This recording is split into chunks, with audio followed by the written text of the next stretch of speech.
Olá pessoal, tudo bem com vocês? Como é que foram de carnaval, né? Espero que tudo bem. Então a gente volta para mais um vídeo semanal.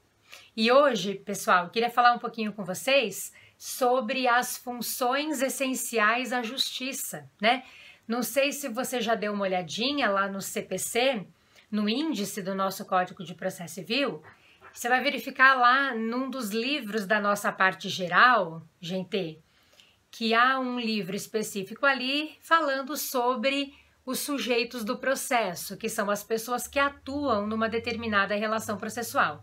Aí você tem ali regras com relação às partes, juiz, auxiliares da justiça, enfim, os sujeitos que estão envolvidos num determinado processo. E aí nesse mesmo livro, pessoal, nós temos também regulamentação específica com relação ao Ministério Público, à Advocacia Pública e à Defensoria Pública, que são consideradas, inclusive pela nossa Constituição Federal, como funções essenciais à justiça. Então, esse regramento, de modo inclusive até mais detalhado, ele vem colocado pela nossa CF, pela nossa Constituição Federal, lá nos artigos 127 até 135 da Constituição, portanto. Ok, pessoal? Mas o CPC também traz uma certa regulamentação com relação à figura do Ministério Público, da Advocacia Pública e da Defensoria Pública como funções essenciais à justiça, no sentido, pessoal, de que é o juiz, né, de fato é o Poder Judiciário que detém a função de julgar os conflitos. Ele exerce a função típica, né, da jurisdição, que é dizer o direito aos casos concretos, resolver os litígios que lhes são submetidos, enfim, o juiz resolve as questões no âmbito do Poder Judiciário ali, né? Muito bem. Só que para que o juiz possa se manifestar, para que ele possa trabalhar no nosso processo, atuar numa determinada relação processual, ele precisa ser provocado. A gente sabe que a jurisdição é inerte, né? Uma das características da jurisdição é a inércia, então ele não vai se manifestar sem provocação. Então vamos provocá-lo aí, né? Dentro de determinado contexto, cada qual em seu contexto, para que ele possa exercer a sua função típica. E aí, pessoal, a nossa Constituição Federal, bem como o nosso CPC, regulamenta a atuação do Ministério Público, né, no exercício de uma função essencial à justiça. Então, o MP, ele vem colocado pela nossa legislação, gente, como um órgão que vai atuar, né, na defesa de direitos sociais, de direitos individuais indisponíveis, ele vai defender o regime democrático, a ordem jurídica, enfim, como um todo, direitos difusos, direitos coletivos. Então, a lei, ela vem regulamentar a atuação do MP nesse contexto. E também, pessoal, que o Ministério Público, ele vai poder, num processo, tanto atuar como parte ou como fiscal da lei, como fiscal da ordem jurídica, nos termos do novo CPC, né? Então, quando a lei estabelecer, o Ministério Público ele vai poder promover determinadas ações ou atuar como fiscal da ordem jurídica, como fiscal da lei. Que significa dizer isso?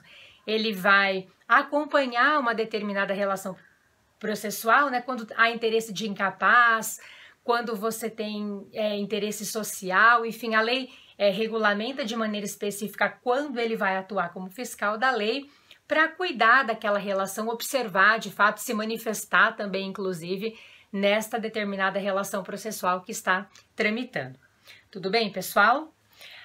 Muito bem, o CPC e a Constituição Federal, ambos, né, regulamentam também a advocacia pública. Então, a gente sabe que nós temos ao lado da advocacia pública, pessoal, também como função essencial à justiça, a advocacia privada. Então, eu tenho uma lesão a um direito meu, ou eu vou, eventualmente, há uma ameaça de lesão a um direito que eu tenho, né? E aí eu, eventualmente, vou procurar um advogado para a propositura de uma ação, enfim, que é um profissional liberal. É a advocacia particular, privada. Então, eu contrato um profissional para atuar em determinado caso que eu necessite. Advocacia privada. Aí nós temos a regulamentação da advocacia pública. O que é a advocacia pública, pessoal? Então, nós temos que as pessoas que atuam mediante ali por meio da advocacia pública, elas irão atuar na defesa da fazenda pública, na defesa da União, dos estados, Distrito Federal, municípios, né? Incluindo aí as suas respectivas autarquias e fundações de direito público. Então, a gente tem aí, né, a título de exemplo, a advocacia, o advogado-geral da União defendendo os interesses da União. Nós temos o procurador do Estado defendendo os interesses do Estado, o procurador do município defendendo os interesses do município em juízo, né? Enfim, pessoal, a advocacia pública são esses entes, essas pessoas que vão atuar na defesa do Estado como um todo, tá bom? Também regulamentada pela nossa legislação, CPC, e pela Constituição Federal. E aí nós temos também, pessoal, a Defensoria Pública. A lei, na realidade, ela usa a terminologia Defensoria Pública, mas ela é equivalente à nossa advocacia social, que é um membro da Defensoria Pública que vai atuar na defesa dos necessitados, das pessoas que não possuem condições financeiras para a contratação de um advogado e elas necessitam estar em juízo. E aí a gente tem a instituição toda consolidada, né, da Defensoria Pública para essas questões. Então, pessoal, os artigos do CPC, tá, que falam sobre o MP, a gente tem ali o 176 até o 181 do Código de Processo Civil, os artigos que se referem à advocacia pública, 182 ao 184, e os artigos que se referem à Defensoria Pública, artigos 185 a 187 na Constituição Federal, são os artigos 127 a 135 que regulamentam essas questões relacionadas às funções essenciais da Justiça. Para a gente concluir, pessoal, queria falar aqui também que Ministério Público, Defensor Público, né, as pessoas que atuam na defesa da União, do Estado, enfim, elas possuem, pelo menos em regra, prazo em dobro para suas manifestações no processo. Então, há no CPC regulamentações específicas nesses artigos que eu citei para vocês, dizendo que, em regra, essas pessoas podem se pronunciar, praticar os seus atos processuais em juízo, tendo ali o benefício do prazo em dobro para todas as suas manifestações.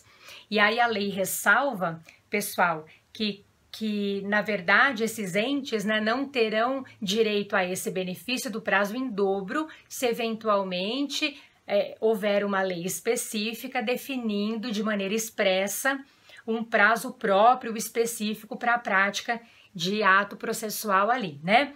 Não havendo, eles fazem jus, ali possuem direito ao benefício do prazo em dobro para todas as suas manifestações. Inclusive, gente, no caso da Defensoria Pública, os núcleos de prática jurídica que existem e que possuem ali convênio com a Defensoria Pública, né, envolvendo ali os núcleos das faculdades de direito, também têm o mesmo direito ao prazo em dobro nesse contexto, tá bom? Por disposição da lei.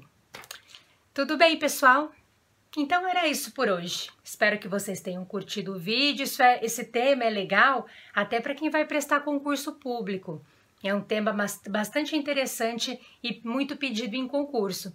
Então fica aí a dica para vocês dessa semana. Espero que vocês tenham gostado. Um beijo e até semana que vem.